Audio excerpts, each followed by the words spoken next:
The Above Average podcast acknowledges that this episode was recorded on the lands of the Whadjuk Noongar people. We recognise that every conversation we have, every step we take, and every story we share happens on Aboriginal land. Always was, always will be. How many times do you want to say Well, see, he's sassy. Is he? I thought you said he was fed. Oh, wait, I didn't do my action. Action. Wait, do I even need my laptop today? No. Okay. The giveaway. I know. At least I'm not like... Oh, wow. No. Welcome to... Hey, 3, 2, 1. Welcome to the Above Average Podcast. Podcast. Fuck, that was good. Welcome to the Above Average Podcast. We're a couple of misfits. Come together and talk absolute dribble. Once again, I'm joined by myself, Chaos. Yeah, who the heck are you? And who are you? Who am I? Yeah. Well, I'm Storm, the other third of this misfit pie. And who's that thing over there? The person that makes this all happen. Professor D's Nerds. Her name evolves every week because so does her role. So you got the three of us on today's show. We are going to be playing a game, talking about our above average of the week, and then we are at the mercy of the professor who's running the episodes because she's an absolute bad bitch. I like Professor more than producer. I do too. It's one of your best slip-ups. Yeah. Professor these nerds. Yeah, and nerds. Okay, well, on that note, what's your above average of the week, kid? I would love for you to go first. Wow. Wait, I didn't think of one. Have you thought of one? Yeah. Great. Chaos. What was your above average this week? My above average this week, and for those of you watching, I got a new tattoo. I got it on Monday, and it was painful. But so is life sometimes, you know what I'm saying? Anyway, it's on my throat and neck. This is a tamako, okay? And it tells the story of basically family, right? And this particular piece talks about my family here in Perth, what we're doing here, and what we're trying to do here, and the growth that comes with that. We'd need a whole episode to explain it fully, but that's my above average for the week. It's a representation of the people that I love. Dude, that's so fucking cool. Have you thought of an above average yet? Yes. Mine's not that deep this week. My above average is Uber tea. a boba tea. I do. Actually, there has been a lot of weird spiritual woo energy this week, but that's not my above average. My above average, I think I've mentioned before, my pup, Chili, he's pretty smart. He's also pretty silly. And so what I've been really trying, he can jab. Yeah. You know, he's got his jab down. And this week, I've not only taught him his cross, but he's now halfway to a roll. Okay. And it's just honestly the most satisfying thing. Like, he does it on cue, bless his heart. His little butt cheeks slip backwards on our tiles. He's trying hard to stay. That's my above average. It was just like so satisfying because it didn't happen all like in a week. It's been weeks, but it clicked this week. Should we play a game? It's time to play a game. We need to record that as a soundbite. Have you seen Saw? Nope. I don't like scary movies. Professor D's Nerds is going to throw out a bunch of things at us. You know, it could be just a series of topics, really. And we're going to decide whether or not they're overrated or underrated. I love that. Quick fire. We don't get to explain stuff. It's just bang, bang, bang. Beautiful. All right. Professor us. Dijnurch, Who starts? who do you want to start? Chaos. Okay. Ice bath. Underrated. Closure. Overrated. Being busy. Oh, underrated. Loud gyms. Overrated. Overthinking. Overrated. Everything happens for a reason. Oh, it depends who delivers it. Overrated. Comfort zones. Oh, overrated. Weekend resets. Underrated. Agree. Minimalism. Underrated. Quiet cafes. What Does is that mean that? it's shit? Is that a rule? You have to be quiet. Yeah, well, like, if it's not busy, it mustn't be that good. They're not supposed to stump you, Storm. Underrated. Quiet cafe, underrated. Texting back straight away. Overrated. Early mornings. Underrated. Hustle culture. Overrated. Solo travel. Underrated. Fake confidence. Or maybe it's overrated. Pre-workout. Overrated. Overrated. Savvy's underrated. Please sponsor us. Being bored. Overrated. Healing era content. Overrated. That was fun. I've been staring at this boba. Please sponsor us. So I'm going to do an introduction for this segment. It's similar to what you did just then, which is a rapid fire. I'm going to ask some questions, but both of you will answer.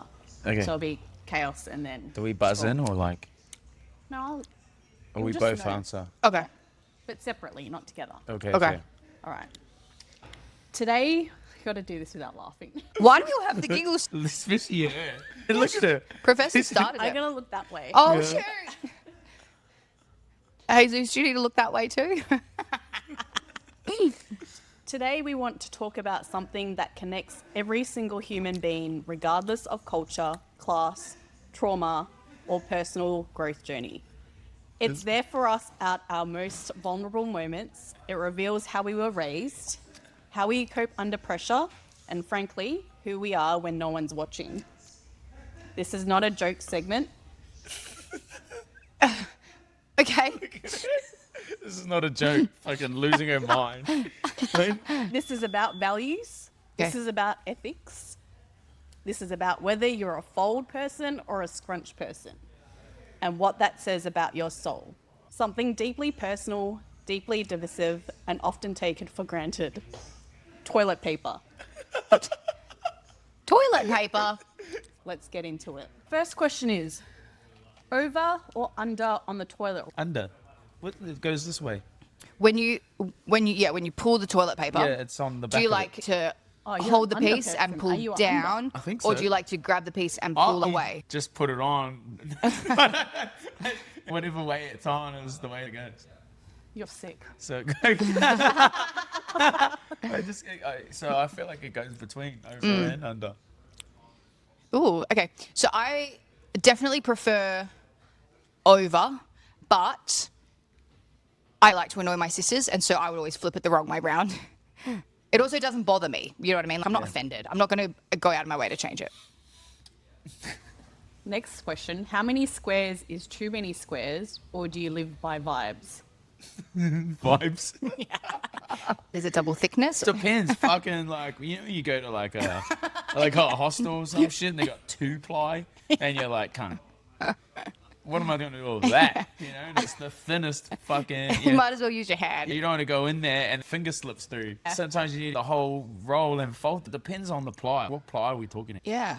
I don't believe I've ever said these words out loud before. There's kind of an art to it. Like, it's almost like a pull and a stop. And then you tear. The quickness is where they tear. Do you know what I mean? But sometimes it just pulls more. There's like an art to it. Because sometimes you go Yes. like this and it stays detached and keeps coming. Yes. And you're like, oh, fuck. And it's like gathering up in your Yes. in your fucking lap. Do you try to re-roll it back on or Nah, because you're like, well, I've come too far. clog the toilet? And now you got this big ass bunch. Yeah. I would love to see an elite sport, almost like rhythmic gymnastics, a pull, a loop, a pause, and a rip. A loop-de-loop. Was that the question? How many squares? How many squares? Vibes. You got to go by vibes. Depends how big your ass is too, I reckon. That's why you got to go by vibes, because it's like vibe to ass ratio. Oh, gotcha. Okay, I understand now. Professor, are you okay? We've lost him. Next question. Have you ever used something that was not toilet paper in an emergency? Oh, yeah. Like camping or something? Using No, leaves. like there's just nothing. Yeah, this guy wiped his ass with leaves once. Was it? And it was like poison ivy. And it was something he had a reaction. He had these fucking red bumps all up and down his crack. It's so funny. But I also have like 15 bags wherever I go. If there isn't any toilet paper, I generally have like tissues. I generally have something that is like toilet paper adjacent. Always prepped. If you're at a music festival, I don't recall having to use something other than paper towels. You just ran out and you're like, oh, fuck. Then you got to run around the fucking kitchen with your pants by your ankles and you're like, surely there's something else. Got to poke your ass out so your cheeks don't clap together. You know what I mean? I don't know that I do, but I feel for you. Yeah, I feel like yeah. Dee's has been to pretty, like a few Yeah, festivals. I feel like you've gone to some dark places there, Professor. they're not very dark, but I am a hoarder of tissues because of trauma. The fear, the fear alone. But then I always feel like you need tissues, but when there's no toilet paper at festivals, I have a pocket full of tissues. I got a pocket full of sunrise. I got a... Okay. Oh my God. Oh, I've definitely drip dried before. Whoa. That was not necessary to share. But does that count? Like if you just don't have toilet paper, you just drip dry? For context, we were in the middle of the woods. I was like, Just shake. Well, that's what guys do anyway. You Yeah. just shake it. If you shake it more than 3 times, you're playing with it. for women, the risk is UTI, drip dry. Have you asked yourself that? No. I'm sure people relate. Do you fold, scrunch, or do something unholy we should be concerned about? Yeah, what's unholy? Like a hose? No, I think with the like origami. like Origami. Wiping your ass with cranes. Yeah. I fold. like Yeah, like I don't know how to, like you just fold it like fold and it's like zigzaggy. Yeah. You got a platform. Then you get under there and fucking. okay, yeah, but here's the thing: like, if you're using toilet paper, Well, hang on, you're- are you scrunching or folding? a bit of both. For me, if it's a quick pee, I don't have time to sit there and fold. I feel like what I do is pull the paper, and as it's coming in, it starts to fold like a Yeah. beautiful symphony. And at the end, I take the whole thing and scrunch it. So it's like Yeah. part fold with a touch spicy of scrunch to finish. Nice. So both. Yeah. Okay. Public toilets. Hover, sit, or full disassociation until it's over. Nah, I hold it. Really? I hold. Oh, you don't go to... Hold it. I'll squeeze my butt cheeks for dear life before sitting on a fucking public toilet seat. What if you desperately need to go? Did van life for a while, remember? Sometimes you had no choice. Even in those moments, I would fucking hold it for dear life, eh? Until I got to like a restaurant or something. So are you hovering or sitting? I think he's choosing gut issues. I like to sometimes layer toilet paper on the seat and sit on that. Holy shit. Like, one across the top, bottom, sides, plonk down. Because then at least it feels safer anyway. Oh, I'm a hoverer. It's I have a clean, straightforward answer. A hoverer. That's why I got quads of steel for that purpose. What's worse? No toilet paper or one single sad square left on the roll? Ooh.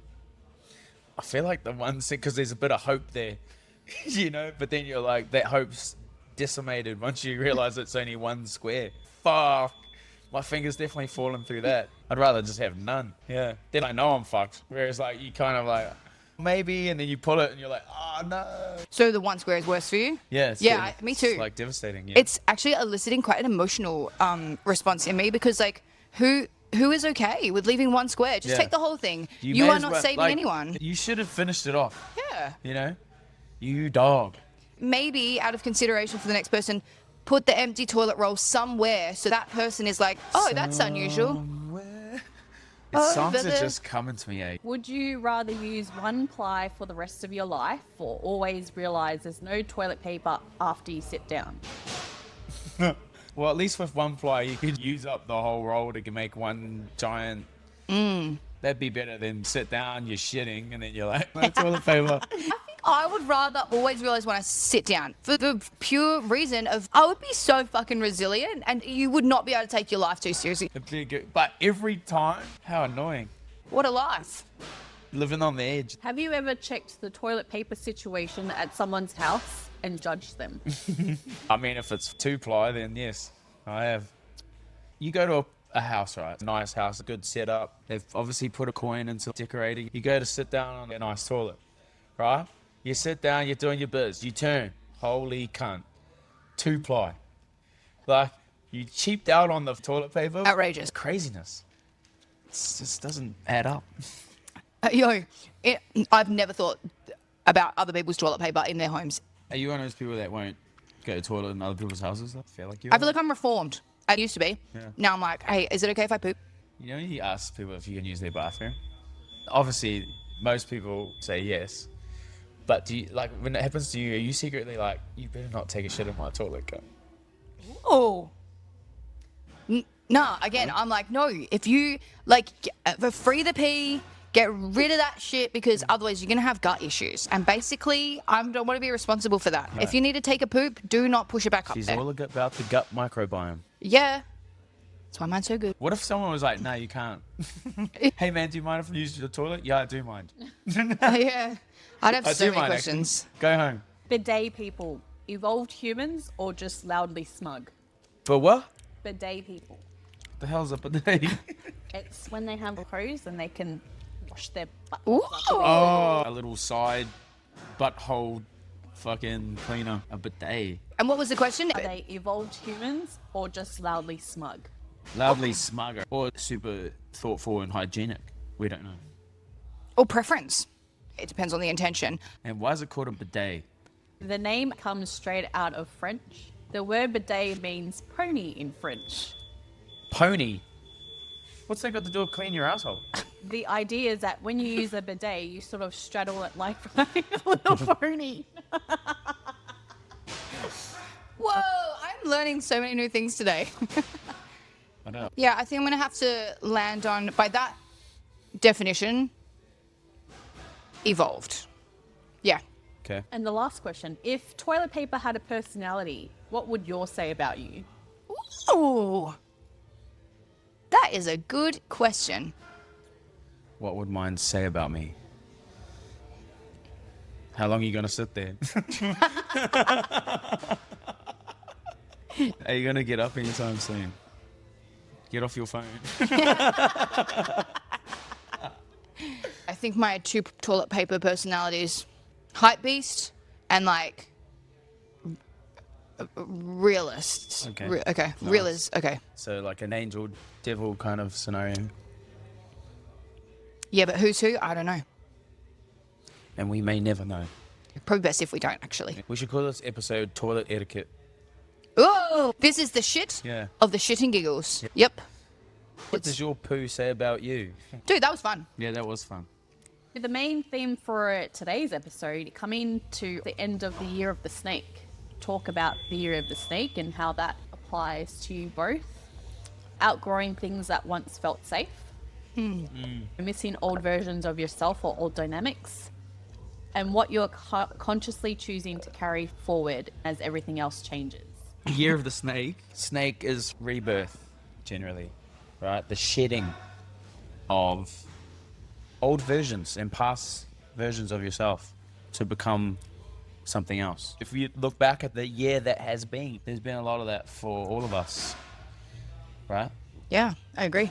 The three of us and our collective misfit gang. I've definitely felt that from the group as well. Conversations like the past couple of weeks. And we're entering on our great stallion into the new year of the horse. And what do stallions represent?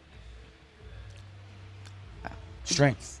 That's all I've got so far. I really view my life as a visual multiverse. When I reflect on the Year of the Snake, there's the person I am at the core, and every moment I chose to people please, try to be a perfectionist, try to fix somebody else, put other people, their needs and preferences and dreams before me. It was like building another outer shell. Eventually, that layer completes, and then another, and then another, and then another. And so as you start to realize you don't know who you are anymore, you're so far from the you at your core, it becomes a period of feeling really lost. I think for me, as the year of the snake started, I did my fight camp. That was a moment where I started to transform. I was really excited for growth, and I almost pushed aside a lot of things because I had a clear goal. It was a very intense 8 weeks. I had never felt so nervous before fight night. And it's almost like that was not the start of the end, but it was almost like the start of the death of the layers. There was something that sparked, and slowly they started to peel away. What's really sad is that you attach so many different things to your identity, and it's so authentic that when you realize the alignment wasn't because of who you were or who you are, the alignment was because you wanted to make other people happy, that's a hard realization to come to. So when I reflect on the layers pulling back, it was a year of, yes, growth, discovery, new things, leaning into things, learning to regulate, learning to love the sides of me that I haven't always liked, and trusting that the right people, the right communities will come to me. I don't need to try to force my way somewhere. Yeah. In saying that, the loss of self, the feeling of being lost, it's a very alone, you feel isolated. I remember conversations with you at the end of last year, and I was like, I don't know who I am. As we come to the end of that, I really love the person that has emerged. I see a lot of my younger self in terms of playfulness and humor and just goofy, energetic, but also compassionate. I feel more me than I ever thought I was without all the other things. And if someone turns around and is like, I don't know, you suck at this is that, I'm like, oh my gosh, thank you for sharing your opinion. There's no effort given to that energy. So that's my reflection. That's beautiful, wasn't it? You know, those old versions peek out a little bit from time to time just to remind you, okay, there's a little bit of something here that you haven't dealt with. Right, I'm just going to rear my head a little bit just to remind you, to pull your head in certain situations. You see, oh, that's right. I need to check myself here for a second, right? I'm trying to be this. That's not who I am anymore. You try to justify the outcomes of certain situations because of the past version of yourself, because then you're right, and the brain always wants to be right. So coming into the new year, I'm going to jump on the back of this fucking horse. You said something profound about a week ago, and I have said it to so many people: be the water, not the sword. Oh yeah, I did say that. Who wins the battle between the sword and water? The water. Because water will rust your sword, but also it's forever moving and changing. You can't cut water. I think a lot of last year, as part of your Year of the Snake and shedding, what I witnessed is the old parts of you were like, Chaos, you need to be the sword or you need to be nothing. Sword or nothing. And that's when unhealthy coping mechanisms come out. That's when you start to doubt things that you're feeling. You've actually become more of the water and presence. I was using the sword on my damn self, you know? Sometimes. Great reflection. Trying to be more like water. And I think by doing so, by being the water, I have seen you acknowledge difficult emotions. I have seen you not shut down and turn to unhealthy coping mechanisms. You accept help. Yeah. So I think that's my reflection, is that you are so much more present. It's been really nice to hear that part of your journey, and it's a privilege. So I think take the water with you on the horse as you ride into the sunset. As I ride into the sunset on my fire horse. Beautiful stuff. That's very emotional. Wasn't it? Yeah. We go there sometimes, you guys. Shits and giggles. Disclaimer. This week's episode was brought to you by Professor D's Nuts. So chances are you can be okay with taking some of the advice given today. You might even find your life will improve listening to this podcast. Yeah, beautiful stuff. This was fun today. I'd like to say thanks to my co-host. Oh, hey, that's you. me. You know, acknowledge one time for Stormtrooper 3000. She does a lot in her little life. And Is that because I'm little? yeah, if you're little. This makes it into the final cut. Anyone listening, if there's something you want to do with your life, but you're not perfect at it yet, find people who genuinely care for you, have the same interests, and then you create a space where it's okay to fuck up. It's okay to not have the podcast ready until 5 hours after you were supposed to post it, because without the chaos, there's no storm. Domino effect. Anyway, Love that. So it's enough feeling. basically, everybody, live your dreams. We love you. Can't. Good work, guys. And that's a wrap. She seems like the horny one in their relationship. No! I'm the one that makes things happen. Do you want to eat your cookie? Is it? When they rub the ice cream. We should do a movie night. Your big chin. Your fucking chinny chin chin. My mum used to call people plonkers. Used to get me out. You will not leave until you decide you are not opening another business. Okay. Oh, it is a horse. Yes, but it's Okay. fire, like the element. Oh, okay. I thought you were being a dickhead. I know that is most of the time. Editor's note, edit that last bit out so we don't get hate mail and death threats.